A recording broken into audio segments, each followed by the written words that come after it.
"Sir, that's my seat." The words were soft, almost apologetic, yet they cut through the low murmur of passengers buckling seatbelts and adjusting bags overhead. A tall man in a neatly pressed suit looked up with a raised brow, his expression dripping with entitlement. Beside him, a worker in faded clothes stood patiently, ticket in hand, refusing to lower his gaze. The cabin, moments ago filled with casual chatter and the rustle of magazines, seemed to still. A few curious eyes peeked over seatbacks. Some passengers exchanged quiet glances, sensing an uncomfortable spark in the air. The suited man let out a dismissive chuckle. "I think you've mistaken yourself, friend. Surely you can't be seated here." His tone was sharp, loud enough to draw attention. The labourer remained silent, his hands tightening around the flimsy boarding pass. At the far side of the aisle, a flight attendant leaned casually against the galley wall. Her lips curled into a faint smirk. Not the polite mask of customer service, but something else. Amusement, anticipation. It was as if she knew a storm was brewing and welcomed its thunder. The labourer finally spoke, steady and calm. "This is my seat, 22A. He pointed directly at the headrest. A hush rippled through the nearby rows. The arrogance on the suited passenger's face hardened into defiance. Someone whispered, "Why isn't the crew stepping in?" Another shushed them, but their eyes stayed locked on the unfolding scene. The labourer didn't flinch. He didn't raise his voice. But his stillness carried weight, a kind of quiet strength that made even the air feel heavy. And in that pause, in that moment of waiting, the tension swelled. The flight attendant's smirk widened, as though she was watching a play unfold just for her. She glanced at the suited man, then at the labourer, and chose silence. And in that silence, the cabin began to shift. Passengers leaned closer. Breaths grew shallow. Everyone sensed it. This wasn't just a dispute over a seat. Something far greater was about to ignite. And that was only the beginning. "You don't belong here." The words landed like a stone dropped into still water, sending ripples through the cabin. The man in the suit leaned back in his seat, eyes narrowed with superiority, voice pitched just loud enough for nearby passengers to hear. His tone carried venom disguised as casual dismissal. The labourer stood his ground, gripping the armrest as though anchoring himself. "I have my ticket," he replied, calm but firm. His steady voice only seemed to irritate the suited man further. The cabin grew quieter. Newspapers lowered, earbuds slipped out, and travellers turned into silent witnesses. Each second stretched longer, heavier. "You think sitting here makes you equal?" the passenger sneered, his smile cruel. "Men like you should know your place." A sharp gasp came from a row behind. Someone muttered, "Unbelievable." But no one moved. All eyes flicked toward the crew. Yet the flight attendant stood motionless, her lips still curled in that faint smirk. She didn't step forward, didn't say a word. Her silence was an answer in itself. The labourer's jaw tightened, but his voice remained composed. "Respect isn't given by a seat number. It's shown by how you treat others." The response unsettled the aggressor, who shifted uncomfortably but quickly masked it with a laugh. "Listen to him preaching," he mocked. "You'll make the whole plane believe you're somebody important." The labourer said nothing this time, letting the words hang in the air. His silence was more powerful than any insult. It unsettled the man in the suit, made him lean forward, desperate to provoke. Around them, the atmosphere thickened. A mother clutched her child closer. A businessman removed his glasses, staring intently at the scene. The plane itself seemed to hold its breath. And through it all, the flight attendant's smirk lingered. Quiet approval or cruel entertainment. No one could tell. But every second she remained still added fuel to the fire. The exchange had begun as words. Yet in the eyes of the passengers it was clear.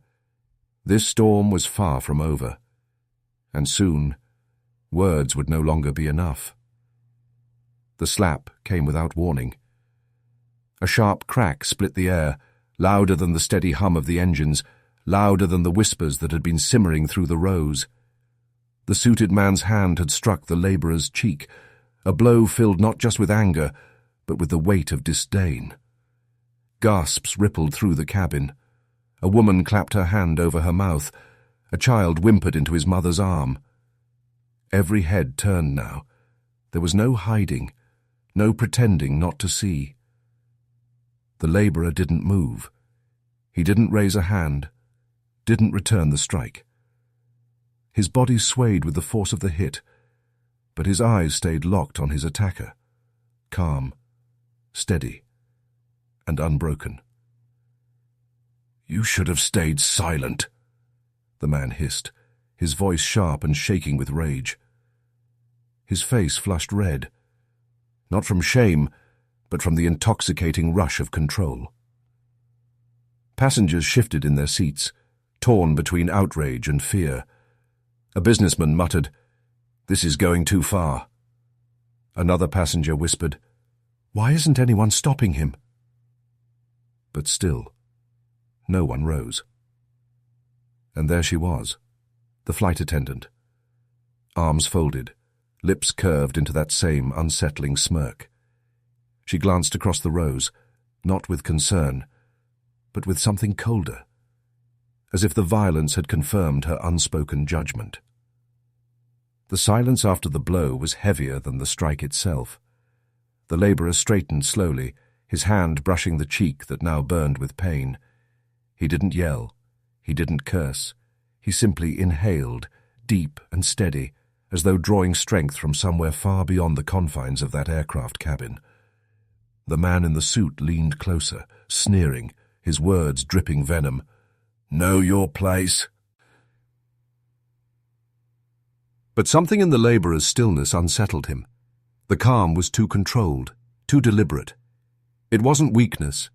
It was something else. Something stronger. Something waiting. Around them, passengers shifted uncomfortably, hearts pounding in their chests. They had witnessed the blow.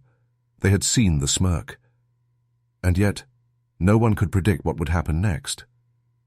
The labourer's lips pressed into a thin line, his silence louder than any shout could ever be. He didn't fight back. He didn't need to. Because deep down, everyone could feel it. This was not the end. It was only the beginning. The cabin braced for retaliation. After the strike, after the insult, after the sting of humiliation, everyone expected the labourer to snap back, to shout, to fight, to return the violence he'd endured. But he didn't. Instead, he exhaled slowly, like a man releasing not just pain, but the burden of reacting. He lowered himself into the seat, his rightful seat, straightening his back with deliberate calm. His hands rested neatly on his lap. His gaze drifted to the window, steady, unbroken. The aggressor blinked, confused. He had thrown the blow to prove dominance, to trigger outrage. But the silence that followed, it wasn't surrender. It was something else, something unnerving. "Cat got your tongue?" the suited man spat, trying to draw fire. His voice quivered at the edges, as though the calmness before him was more threatening than any raised fist could ever be. The labourer said nothing. His jaw was set, his eyes sharp, his composure unshaken. And somehow that quiet dignity carried more weight than a dozen angry words. Around them, whispers spread like sparks through dry grass. He didn't even fight back. Did you see his eyes? This isn't over. The flight attendant shifted uncomfortably. Her smirk faltered. This wasn't the reaction she had expected. In her mind, the labourer should have snapped, given her justification to step in with authority.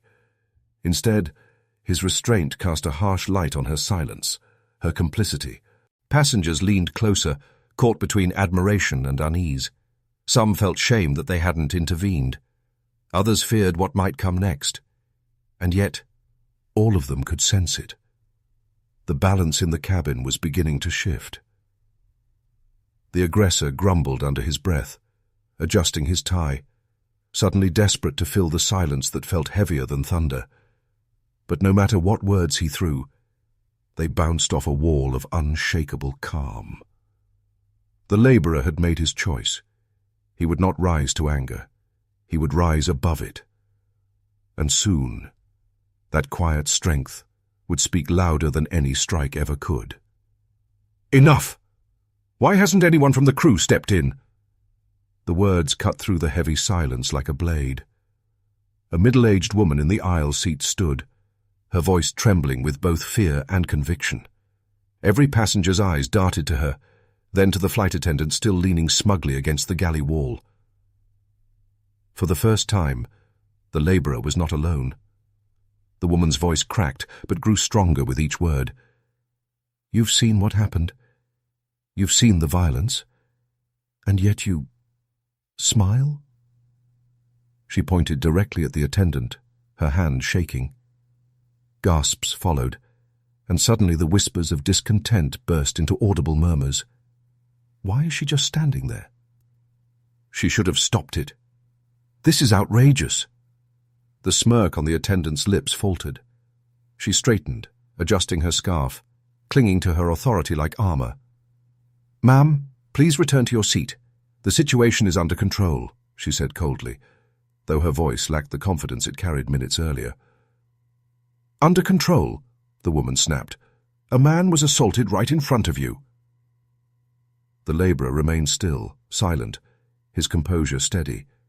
But now, his silence was no longer solitary. Around him, passengers began shifting, nodding, murmuring in agreement.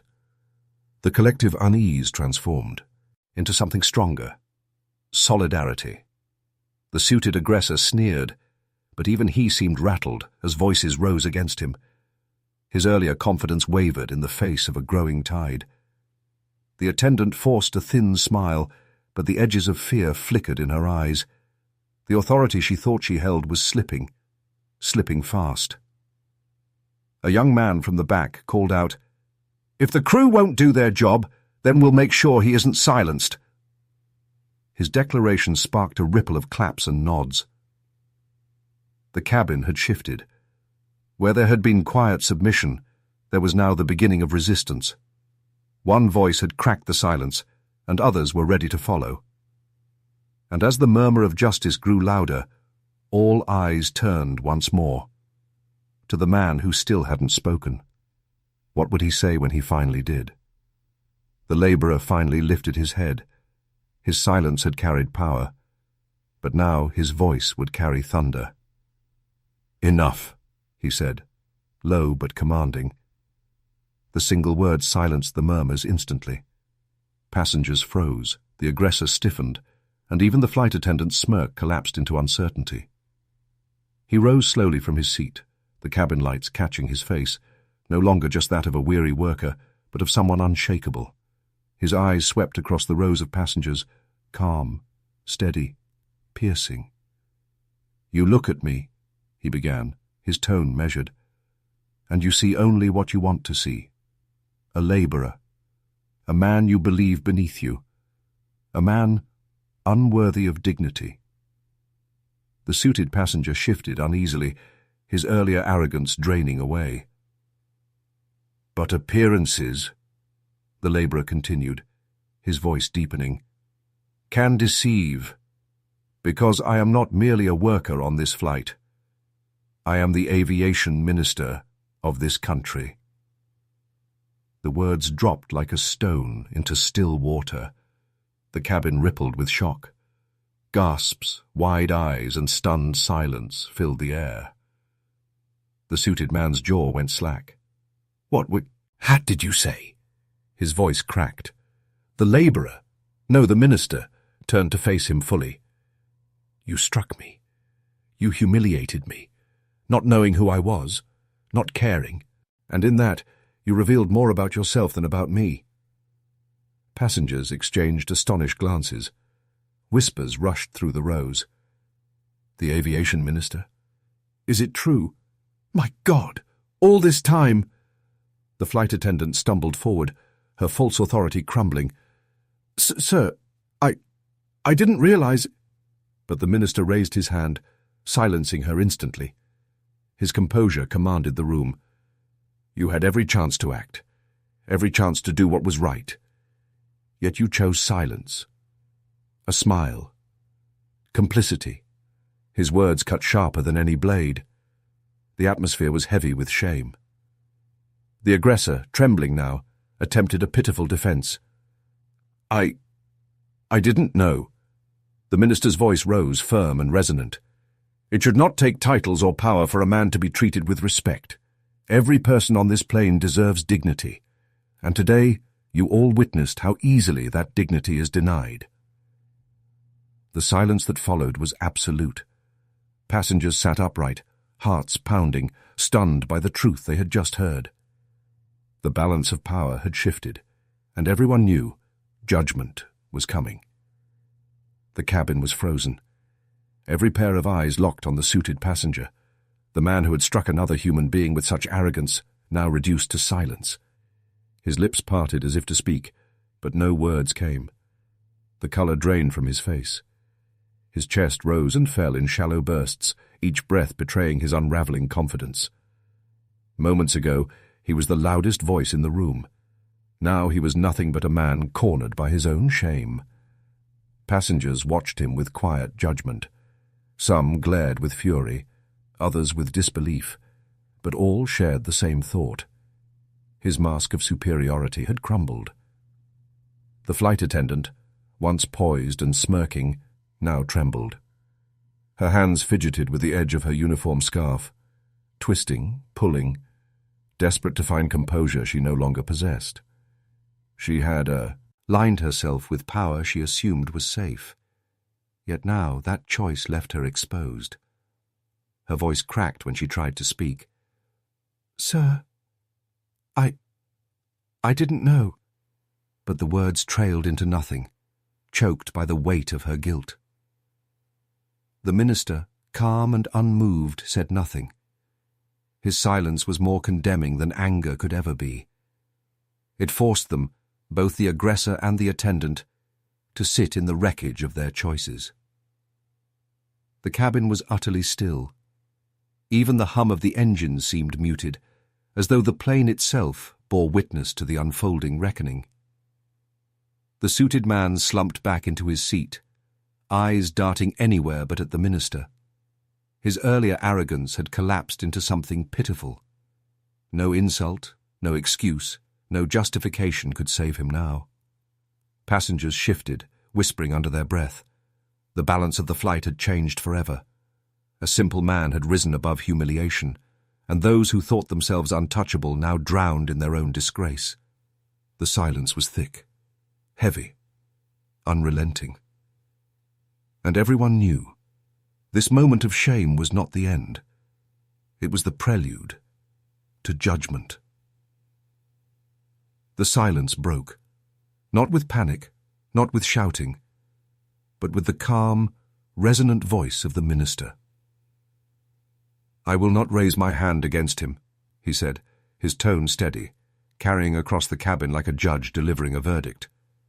Because the hand that strikes in anger proves nothing. But the voice that speaks truth, that is what endures. Every passenger leaned forward, hanging on his words.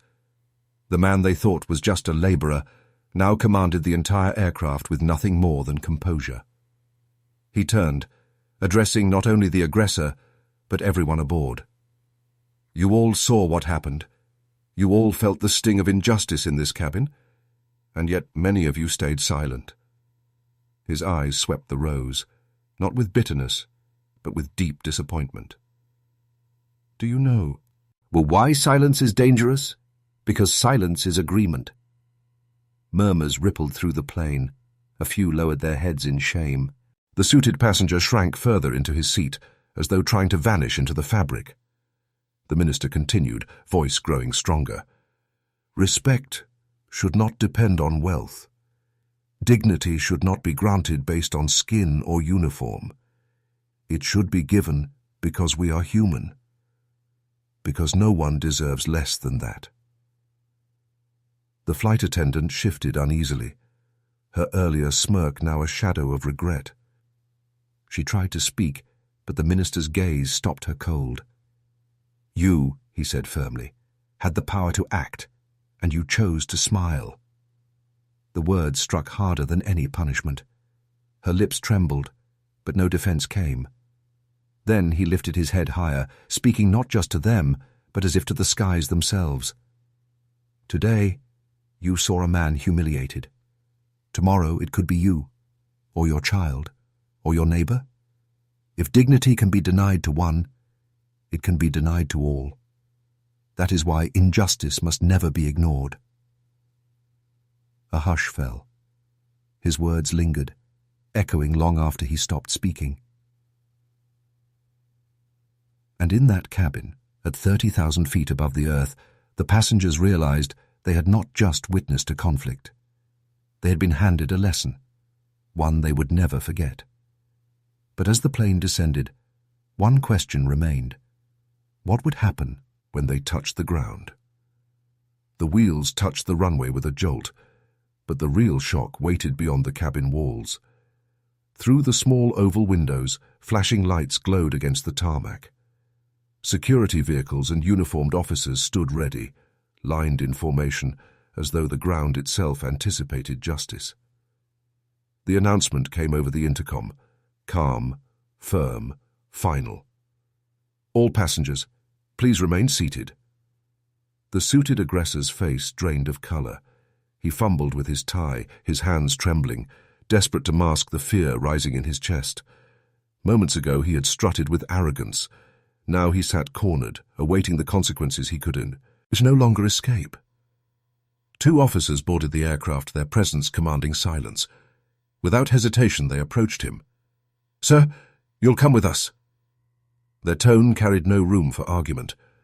The man tried to stammer a defense. "This is a misunderstanding, I didn't know—" But the words collapsed as hands guided him firmly down the aisle. His disgrace was complete.